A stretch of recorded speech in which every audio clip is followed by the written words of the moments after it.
I'm actually going to begin our day together with a question. It's one I said we were going to wait for the end of the first month, Aggie baseball.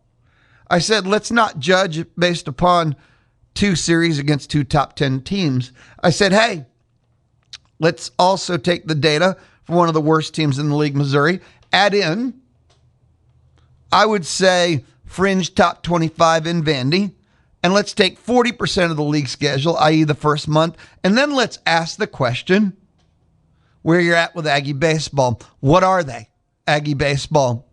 Are they top 10, top 20, top 30?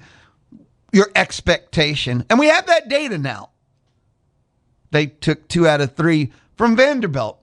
They swept Missouri, and they were able to take a game from 2 top 10 series. Now that we've reached the midway mark of the college baseball season, 40% of the SEC season, and we have these 4 series for Aggie baseball, I think we can draw some conclusions.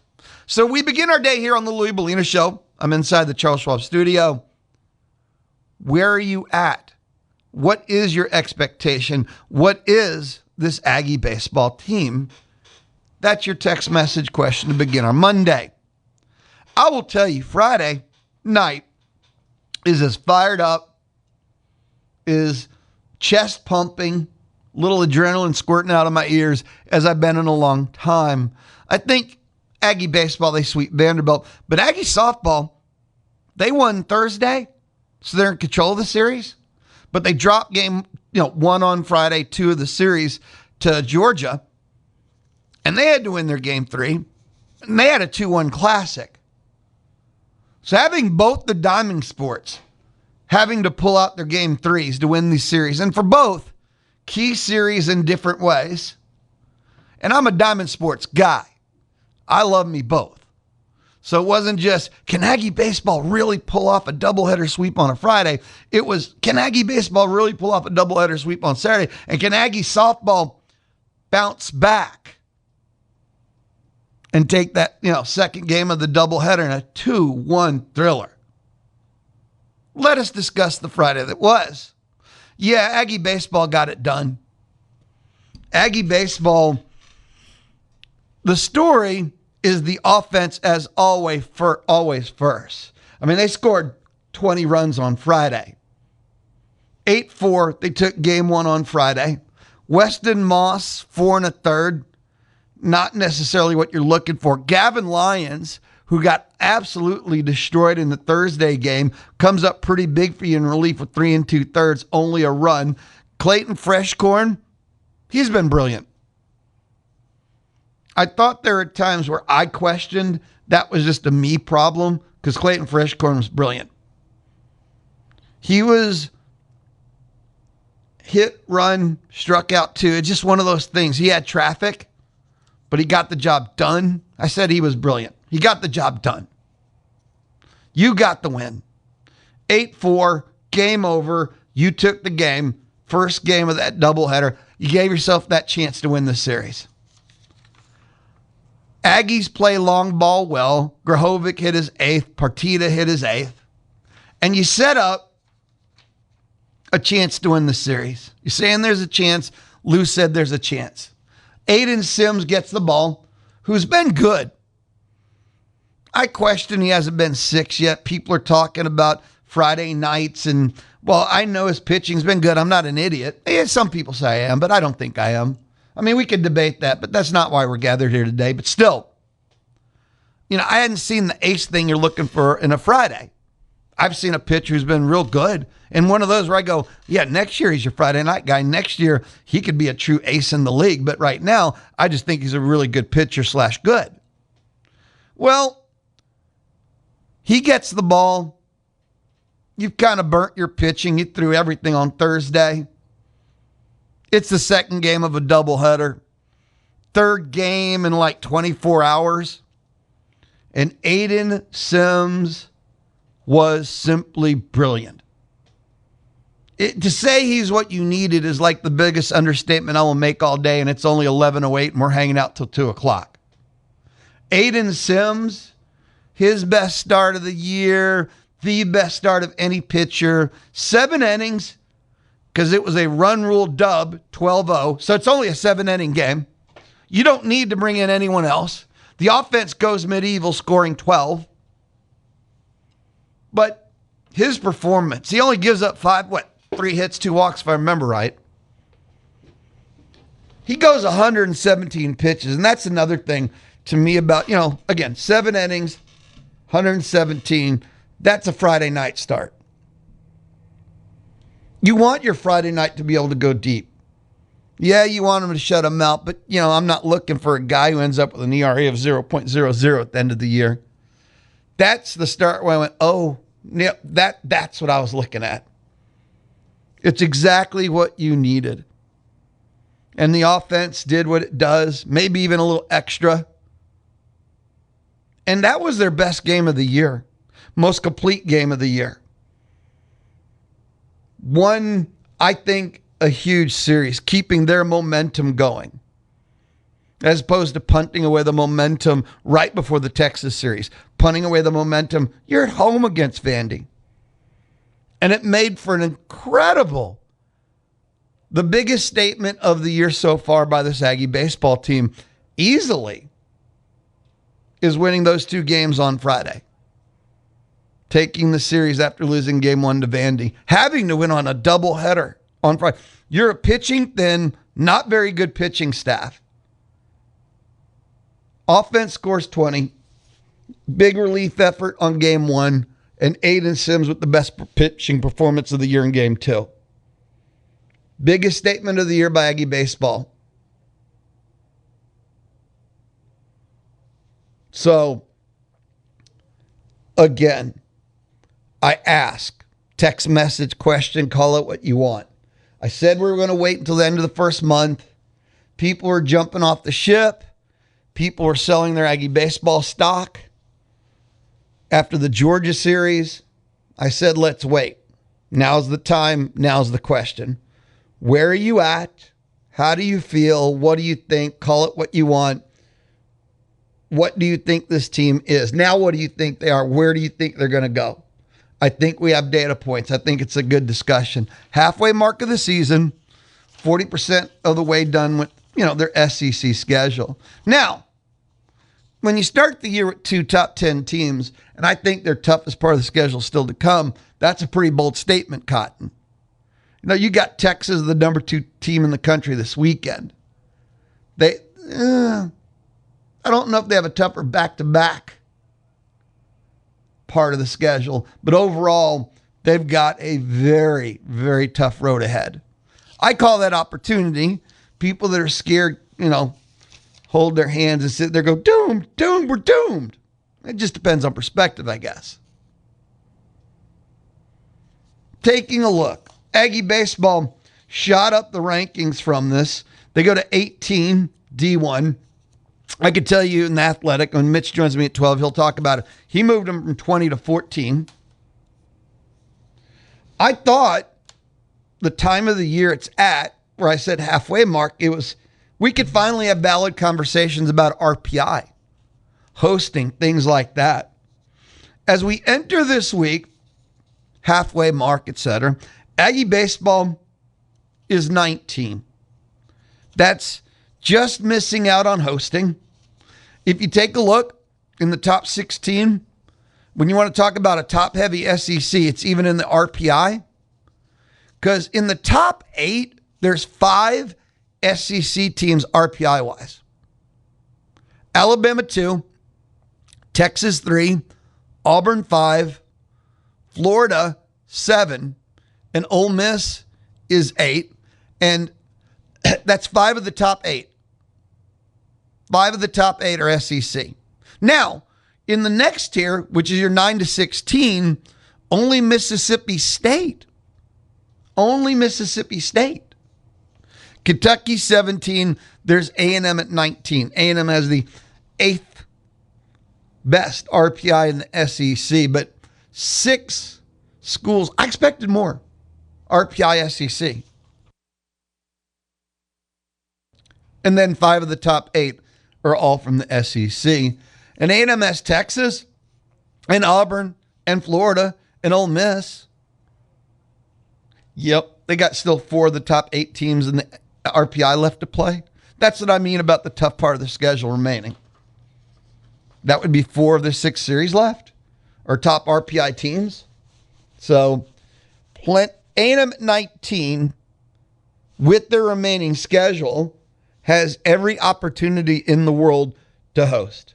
And I mean every opportunity in the world to host. That's not a problem with them at 19. It wouldn't be no matter what, but then you still have to have the teams left. Well, A&M has the schedule left to control their hosting destiny.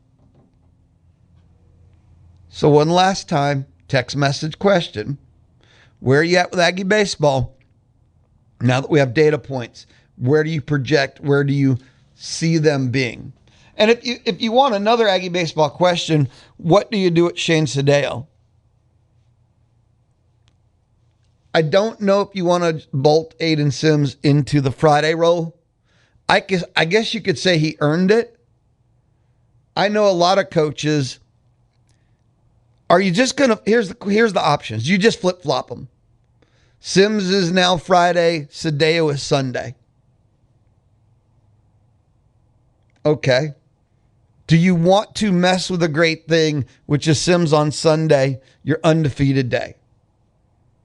What would you do on Fridays? Can you just leave Sadeo there and just hope it figures itself out? You don't have another option to start on Friday to pull Sadeo and leave Sims on Sunday. They're very limited. They don't have pitching options. There's not another, it's not like you could take your Tuesday guy and go, oh, he's been so great, we can now start him on the weekends. It's almost if they put Sims on Friday, Sundays would have to be by committee moving forward. Sadeo probably should be a reliever, period. But they don't have another starter to insert on the weekends. It'll be interesting to see the top question of the week. What do they do at Fridays? And what do you do at Sims? I don't think you continue to leave Sadeo on Friday. I don't know what they do at Fridays, but I don't think you continue to leave Sadeo on Fridays. He obviously has nasty stuff. He obviously doesn't have control. That's why it's a strikeout or a home run. But you can't just keep going forward with this. Again, 40% of the way done, and it hasn't come together. And with the remaining schedule, do you want to keep winning the last 2? Is that the plan? Talked about it Friday. You can't average like 7.5, 8 runs on Friday nights, and you've lost 2 of your Friday night games so far. I think that's a challenge you don't want to keep accepting. We'll take a break. You got a lot to think about. I'm sorry. I didn't mean to ask so many questions. I think I'm supposed to answer them, but, those are the things that float through my mind. And you can text me what's on yours. We'll be right back. We're just getting started. This is the Louie Bellina Show, and I'm going to stick with still Monday here on The Zone. The Money Machine opens again April 20th. Another chance to win $5,000 from The Zone. The Louie Bellina Show, just getting started. Hi, hello, and welcome. The Louie Bellina Show, presented by CC Electric, built on faith, family, and community. It's going to be a very maroon and white kind of day. At 11:35, it's the Aggie baseball listen-in. Early, Hakopian, and Sims. 12:35, Trisha Ford. It's our Aggie softball listen-in. 1:35, Aggie football listen-in, spring practice. Wilkin Formby, Isaiah Horton. There's more. There's a lot more today, but it's a very maroon and white universe kind of day. Monday on the Louie Bellina Show, presented by CC Electric. I asked questions, you're answering. So let's go to the Texas Mobile One Lube Express inbox. My question, simple. Aggie baseball, where are you at? Who are they at? What do you do at Sadeo? We have our data points now. I said, hold. And this was after the opening 2 series. I said, let's get a month worth of data points. We're at the 50% mark of the season, 40% of SEC play. So now, who do you think they are? Trey in College Station says, Sims kind of made it a moot point, but Lions eating innings in game 1 of the doubleheader was massive. I think we should use him as an opener for Sadeo. Logan in Burton, keep the pitching order as is. We should win a regional. I'm not sure we can bang out a super unless we get a great matchup. Okay. Mike from Deer Park. I like Bronny's idea of having a starter. I like the idea of having a starter on Friday, bringing Sadeo in later in the game. Well, okay, I think you mean opener because you got to have a starter on Friday. You have to turn in a starting lineup with a starting pitcher. So you mean the opener spot. I'm with you, Mike from Deer Park. And then we have Anonymous. I think Aggie baseball will finish kind of in the middle of the pack, just missing out hosting, and be a 2 seed at a regional. So that's some of the opening thoughts on our question to start the day together. Now we have our data points. Where are you at with Aggie baseball? And if you jumped off after Georgia, have you jumped back on? It's okay. Olsen Field is huge. Bluebell Olsen, you can come back on. Just kind of wondering. My thoughts on the opener is this.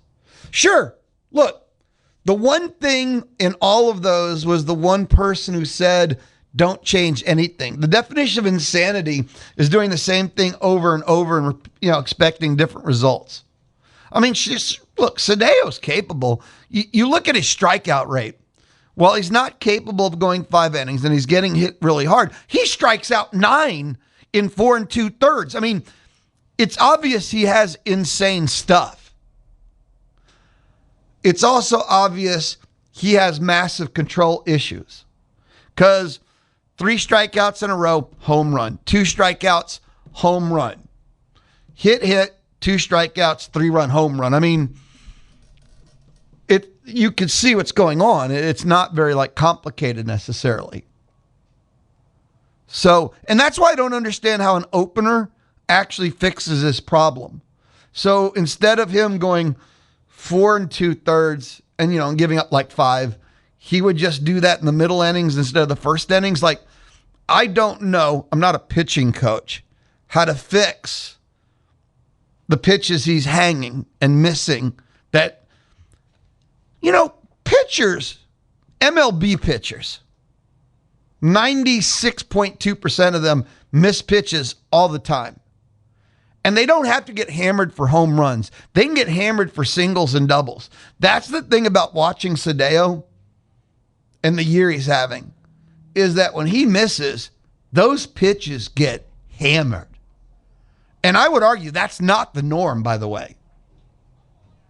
He should be allowed to miss a pitch, and it's a line drive single back up the middle or line drive double. But when he misses, I wonder what the opposing book is on him, that maybe they're waiting. And so literally the hitting chart or the hitting scouting report on him, that they're waiting on that pitch anyway. So when he misses on it, they're just green light teeing off on it.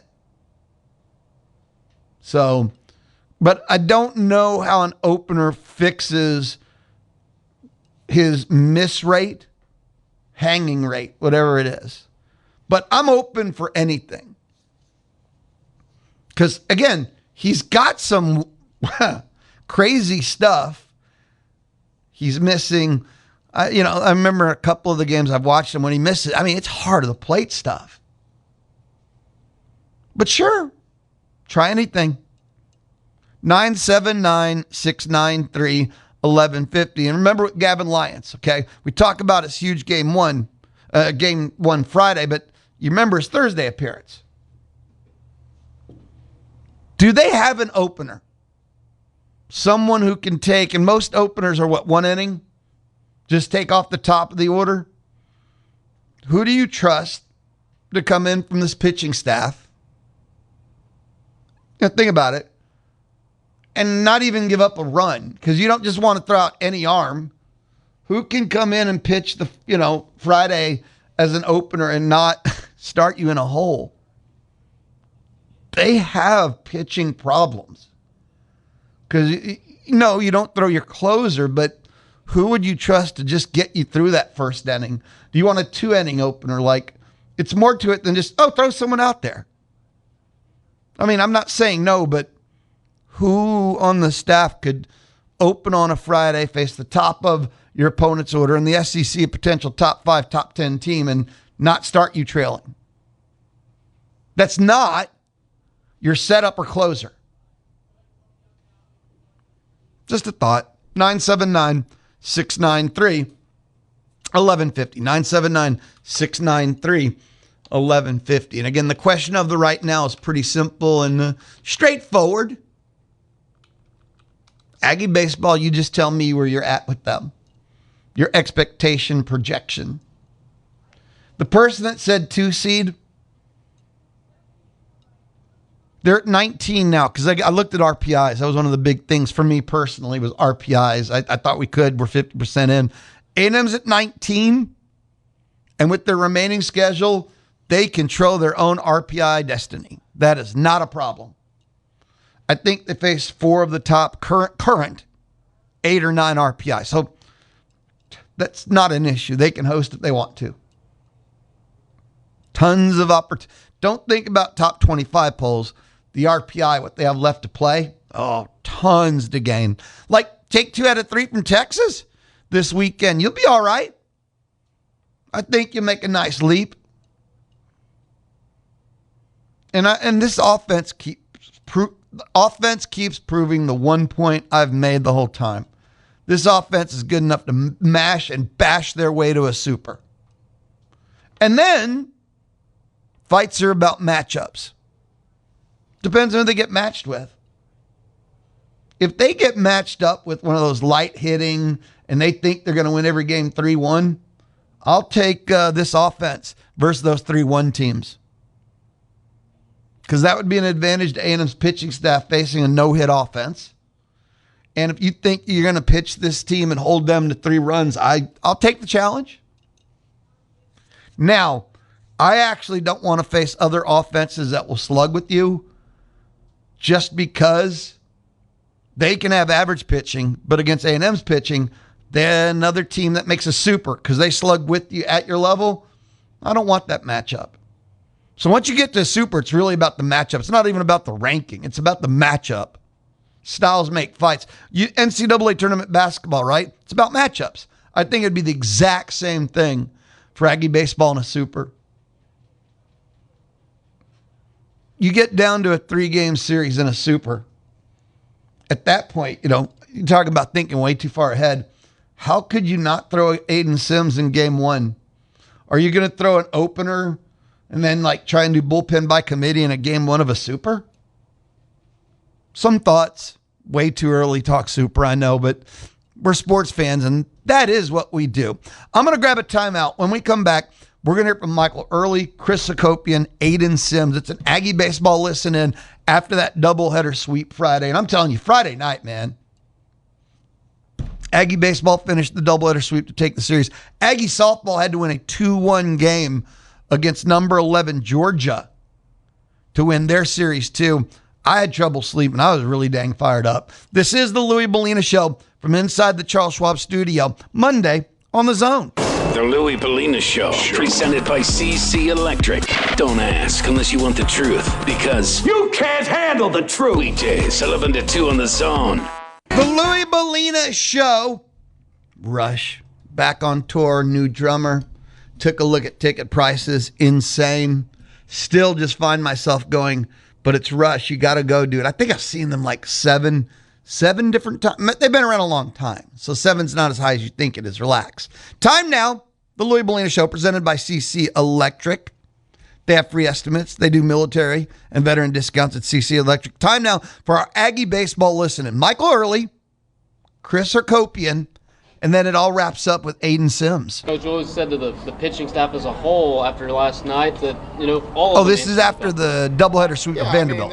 Those guys work really hard, right? And we're a team, and just everyone has each other's back. And, they picked us up plenty this year. And, Friday or Thursday, I guess, just wasn't the case. But they were awesome today, man. Filled it up, competed. I thought Weston did an awesome job in game 1. Hit some homers, but he got us to, the 5th? Something like that, and then Gavin came in and did the job and fresh. They did an incredible job, and they're really good. We just got to still limit some extra base hits. And if you look at the day as a whole, we did that. And Aiden Sims, what allowed him to have that kind of success tonight? Yeah, he's just throwing 4 or 5 different pitches for strikes and getting it out of the zone when it needs to be out of the zone and getting guys to chase, limiting damage. Just can't say enough good things about him. I'm extremely happy he's on our team. That guy is a freaking competitor, ultimate competitor. What a job by him today, and just we're really lucky to have him. And he's been great all year. You know, you've had more than a few occasions where you guys have answered the bell after a tough outing. Just what about this team's resiliency? Just what do you see from you guys to be able to respond like that? I think it speaks to the character of the guys in the locker room, and they're good players, and I think they understand. I think they understand baseball's hard, right? Like you're gonna have some tough games. You're gonna get whipped every now and then. You're gonna be over at the plate or not be good on the mound, but you got to just continue to show up. This game is extremely unforgiving, and if you let it beat you up in between the games, it's going to show up in the game. So I think they just have, we got a great leadership group, a lot of older guys, and then our freshmen have awesome leadership qualities too. So it's just they're a tough group, man, and they've worked hard all year. So I was not surprised by their performance today at all. I think Aiden's the first guy in conference play to go 4 innings and not give up a home run. What does that say extra about his performance? That not only did he do well, but he kept the ball in the park too. Yeah, I mean, we got to limit extra base hits, right, and give our offense a chance to score. Then we got to score, and I think, it's great. I mean, I hate a homer by the other team as much as the next one. I mean, solo homers, those are one thing, but yeah, I think he just limited hard barrel contact in general, so it was great. You told us on Wednesday that Bear was a guy that you were looking for to maybe have a big weekend. Make me look smart, Bear. Yeah. Maybe. You think you're going to have to do that every week? And just what was it about Bear's approach just the last 3 games that he was able to deliver in those ways? I just really felt good about him, like at Missouri. I thought he was just on time to a lot of pitches, hit some balls really hard. So yeah, he's looked good in practice. It's just he's been working through some stuff and just keeping his direction one way and not pulling off it too early. But Bear's a really good player, and I knew it was a matter of time. I mean, think about it, we're talking about him not getting hits, but I go back to the fact that he was always getting on base. And then, when the barrel starts coming and not missing pitches, he's got some real juice. So it's just a tribute to him, and the guy is awesome. I mean, he went, 16 innings today, like behind the plate. But, didn't look tired at all. It looked fine to me. I believe you scored in 11 of 14 offensive half innings. What can you say about your offense consistency and then the power stroke as well? Yeah, we did a really, really good job of controlling the strike zone. I was looking at it before I came out, but in game 1, the guys they had some good stuff, but they threw like 172 pitches, and they threw 112 out of the zone. Now, sometimes balls out of the zone can be called strikes, but we only swung at 17 pitches out of the zone out of 100 or out of whatever I just said. So that's tough. That guy they started. That's a hard pitcher to hit off of. He's got a 91-mile-an-hour slider going downhill, 97-mile-an-hour heater. So I think that part of it, like getting on base and doing the little things. And then when you get some pitches in the zone, the other part of our offense is we want to do damage. And they executed that at a really high level. Kind of along those lines, what would you see from y'all's ability to take advantage of maybe some miscues and some base path opportunities, especially in that first game today? Yeah, I mean, we got to, again, like if the other team makes mistakes, we want to capitalize on them, and we want to limit ours. So we can't, to an extent, control their mistakes, but when they make them, we need to be there to take advantage of it, and we did that well. When's the last time you've seen that first and third play work as well as that one? I think it was in the first game where you aced the leg steal. Yeah, I mean, it's something we work on a lot. It's just the opportunity has to present itself, and Sorrell did a really nice job of reading the throw. So I can't remember the last time, but that was a really big play and a big run, to get us to 4 heading into the bottom of the 9th. Beyond just Wednesday, you've talked about Harrison being a guy that's been a big bat, somebody you trust.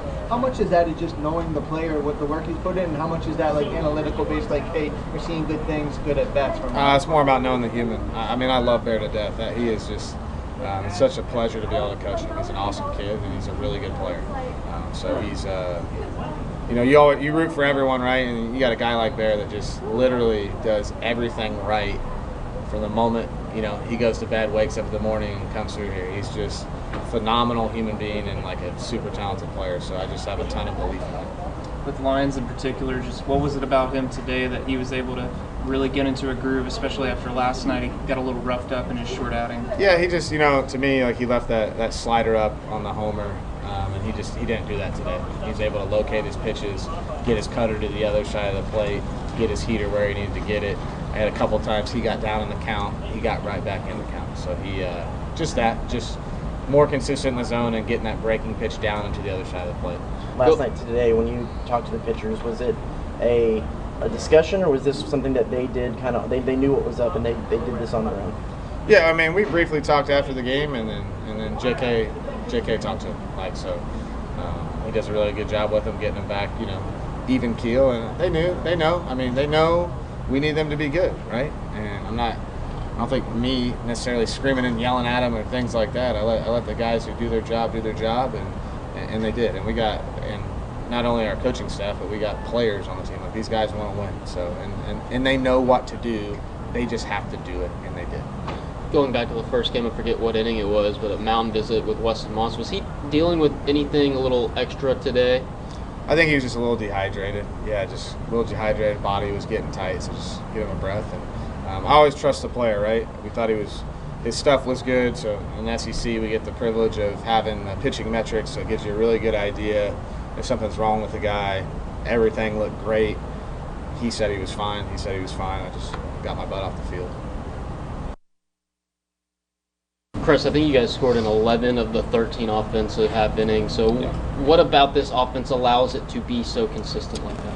Yeah, I mean, just relentless. We have a really good game plan, and Coach Earley's, big on just the process of our at-bats. And I think all weekend you kind of saw just guys just passing the baton to the next guy, and I think that's what was going on today. Pitching might not have had their best stuff on Thursday. How'd you like the way that they bounced back today? Yeah, it's all good. I mean, this is a team. We're not pitchers, we're not hitters. It's one team, and we're all a big unit together, and they're doing a great job. And Sims was awesome today, and we just need to play complimentary baseball. What makes Sims, from when you went against him in off season, what makes Sims so good when he's consistent? Yeah, to be honest, I didn't ever face Sims, but I think just, being behind him, I think his command of the zone is super impressive, and his pitches are really good too. It's been a while since we've talked to you, I think. Just, now that you've kind of gotten back into the everyday routine, just how's it feel, and just what do you feel like has been working for you since you've been able to get back from some of the small nicks and knacks you had? Yeah, obviously not perfect, still got a lot to work on, but honestly the big thing is I'm just happy to be back on the field and playing with the guys, getting my uniform dirty, and just playing baseball. Yeah. I know you said you're still working to get there. Yeah. Just what are some of the things that you're working to improve here in the middle of this season? Yeah, I mean it's baseball. It's not an easy game, but just pushing past failure and just little things with my swing. Just keep working on that with Early and just getting a good spot. But I'm really happy how this series went, and just proud of the way the team bounced back today. Long fly ball to the warning track in your last at bat in Game 1, and then the home run in the first inning of Game 2. Is there any sort of carryover? Did that first at bat help you get locked in? Anything like that? I mean, just been hitting the ball on the ground a lot before those at bats, and I think it was just a focus to try to just stay behind the baseball and not drift so far forward, and just little mechanical stuff like that. But yeah, I mean, definitely it's nice to hit one hard that last at bat and try to carry that over. Yeah. And then the home run, what did you get, and how did that one feel to provide an early lift? Just competing, had 2 strikes, didn't know a fastball was coming. Just competing, and I think I just stayed behind it well, and the result was good. You were brought in to be a middle of the lineup guy here, so with so much talent around you, how easy is it to make your job when you step up to the plate? Extremely. I mean, this weekend before today, I was not playing well. I wasn't producing at the plate, yet we were still putting up a lot of runs, and it just shows the depth of this offense. And not only guys like Grahovac and Sherrill, but I mean, Bear Harrison's been elite, Nico's been elite, and Bender. I mean, all the guys have been really good. So yeah. What can a weekend like this do for a club, especially going into a big week with a road game on Tuesday followed by a rivalry series the next weekend? Yeah, as expected, it's gonna give us some juice, some confidence. But yeah, I think regardless, the process was just really good this weekend, and yeah, the result worked out. Aiden, what does it feel? How does it feel when the student section and the fans are chanting your name after a fireworks show? It's unbelievable. I mean, I couldn't thank them enough. They're the best fans in the country, and nowhere else I'd rather be. And then the feeling on the mound tonight, how did that compare to your other starts? I felt the same out there. I knew kind of what was going on in the back of my mind, but I know I had to go out there and throw strike one. And then after last night with pitching and all of that, was there any added pressure on you guys today to perform to a higher standard or anything like that? No, it was just go out there and play our brand of baseball, do what we do, and we know that we'd be fine if we just threw strike one and commanded the zone. Did last night, I know Mike said that Jake Kane talked to you a little bit. Did it feel like maybe a little bit of a wake-up call for the pitching staff to kind of buckle down today? Not really, maybe a little, but that's not who we were. We just had to go back, like I said, playing our brand of baseball, throwing strike one. Can't be missing 0-2 homers.